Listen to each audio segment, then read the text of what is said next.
salaamaaleykum la famille comme d'hab yaa ngi sa canal famille 221 TV gars yi nee naa leen saa su ne fii la rek ki lay jox ay chroniques yoo dul dégg fenn moo xam actualité la moo xam musique la moo xam mbalax la moo xam rap la lépp laa lay jox moo xam politique la saa yi muy bambu ngay bég gars yi ñu ñëw ba léegi yaa ngi sa canal famille 221 TV ak sa brawul de Sénégambien Boys gars yi ñu ñëwaat ci beneen ñu ñëw wax ci charte de non violence bi nga xamante ni bon booba léegi mi ngi def polémique parce que président Ousmane Sonko pro génn na ne moom du ko signé quoi du ko signé affaire bi def polémique quoi mais bon c'est normal parce que pro moom président Ousmane Sonko moom saa bu génnee rek attendez-vous à ce que bruit mu am quoi même su fekkante ne ni li mu wax ku nekk war nga cee mën a gis sa bopp sax dinañ ko def débat dinañ ko jéem a ñaawal xam nga dinañ ko jéem a diaboliser ba à ce que mooy loolu noonu Ousmane Sonko il a parfaitement raison mën na du ko signé parce que bu ngeen xoolee point de presse bi nga xamante ne président Ousmane Sonko def na ko démb joxe na pour man sama point de vue personnel la xaw ma nag nan la ko keneen di interpréter mais pour man joxe na raison yi nga xamante ni c'est des raisons valables pour mu toog camper sur sa position à ce que mu ne du signer li nga xamante ni mooy la charte de non violence et puis il a donné des explications claires et précises gars yi bu ñu doon ay naafeq dañuy waxante suñu biir. On n'a jamais entendu ba léegi dégguñu ñu ni waa Pastef wala coalition Yewwi Askan Wi dox nañ ci li nga xamante ne mi ngi yey fitna bu ñu nangoo ñu ñuy gëmloo nit ñi li ñuy wax di ñu jëm a gëmloo ñi que coalition Yewwi Askan Wi mooy coalition bi nga xamante ne dafay yey fitna gars yi démb Ousmane Sonko président Ousmane Sonko il l'a très bien dit et il a très bien cité jox na ay dates yoo xamante ni c'est des dates précises moment yi ko gars yi doon attaqué. Comprendre nga date par date jour par jour il a bien été précise bu fekkante ne ni sax li muy wax amul ay preuves mais à la rigueur mais dafa wax ba ni fu mu nekk ni ku dugg ci internet bi nga bind attaques yi nga xamante ne mës nañ ko am en la personne d'Ousmane Sonko wala parti bi di Pastef te ngay gis ni que violence bi toujours côté opposition lay jóge wala si ñeneen ñoo xamante ni bokk ñok takku ñok laala ñok li nga xamante ni mooy Pastef wala président Ousmane Sonko kon ñoom bu ñu bëggee gëmloo ni que dañuy signer ay charte à la non violence ak yooyu noonu pour man ay waxu kasaw la quoi gars yi soyez sérieux entre nous nañu waxante dëgg quoi li am ba am mooy sànq bi may def vidéo wax naa la ko may na gis nga tey Diouf Sarr mi ngi génn ci mbedd mi di dox nu mu ko neexee mi ngi génn ci mbedd mi di taxawaale nu mu ko neexee avec ses militants et pourtant amul police bu dal ci kawam pourtant amul kenn ku ko ne li nga def ni trouble à l'ordre public la amul kenn ku ko wax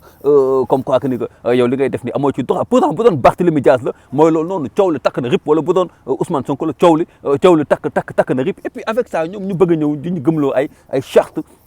à la non signature de charte à la non violence xaw ma lan la naan gars yi xoolal bu ñu doon ay naafeq suñu biir nañu waxante dëgg wax naa ko sànq ma ne leen Pastef yàllaa ko samp fu mu nekk nii yàllaa tàccu Pastef te plus que ñu ngi gën a diaboliser Pastef plus que Pastef mi ngi gën a am doole kon ñoom bu ñu sonal seen bopp gis nga non violence bu ñu ko bañee c'est très simple ku ci nekk moo xam opposition la wala parti au pouvoir nañ la bàyyi nga def say activité comme il se doit nañ la bàyyi ngay def say activité comme ni mu waree su ko defee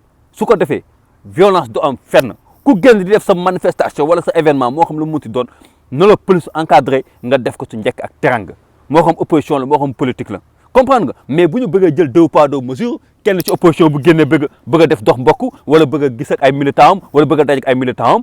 police génne fële ne leen trouble à l'ordre public wala je sais pas quoi di la fitnaal alors que du côté du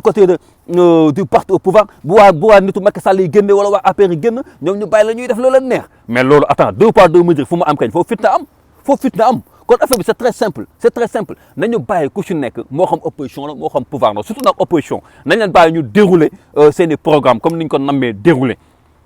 police encadré leen ñu def seen événement def seen manifestation suñu njëkk ak teranga loolu bu ñu ko defee rek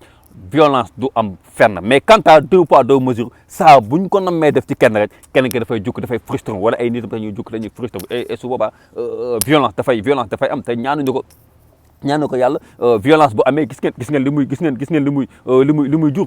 injustice fu mu am xam leen ne foofu violence du fa jóge bëgg a xañ nit ki li nga xamante ne mooy akam ak yelleef fu mu am xam leen ni violence du fa jóge te ñuy sonn rek mais violence du fa jóge te boo xoolee dafa mel ni tey Sénégal loolu la ñuy dund ko waaye gis nañ fi ñi nga xamante ni boobu ba léegi ñu ngi xaar yoon def seen liggéey mais kenn xamul lan moo waral yéexaay bi kenn xamul ndax lan moo waral boobu ba léegi yoon liggéey bi wax ci seen i dossier defuñu ko ñu gis ay des gars comme Kilifeu des gars comme Simon bi ñu fi amee problème gars yi dañ leen taf tafe jël yóbbu taf dañ leen woo te bu fekkente ne ci beneen côté bi la mu xaw a am benn lenteur mais gars yi dañu frustré wu gars yi dañuy naan 2 poids 2 mesures moo am ci dëkk bi te wax naa leen ko 2 poids 2 mesures ak injustice ak jéem a xañ nit ki li nga xamante ne mooy akam ak yelleefam tant que mi nga am ci dëkk bi gars yi bu leen sonal seen bopp duñu dem fenn te violence dina yéex a jóge suñu ci réew mi rawatina nag ñi nga xamante ni ñoo kilifa diine wala kilifa aada yi parfois dañuy tokk di seetaan lii ram nag si ñàpp lay jëm te bu fa eggee rek bu fa amee kër musiba dafay jur respect les gars respect leen jox dig daje ba beneen comme d'hab la famille je vous love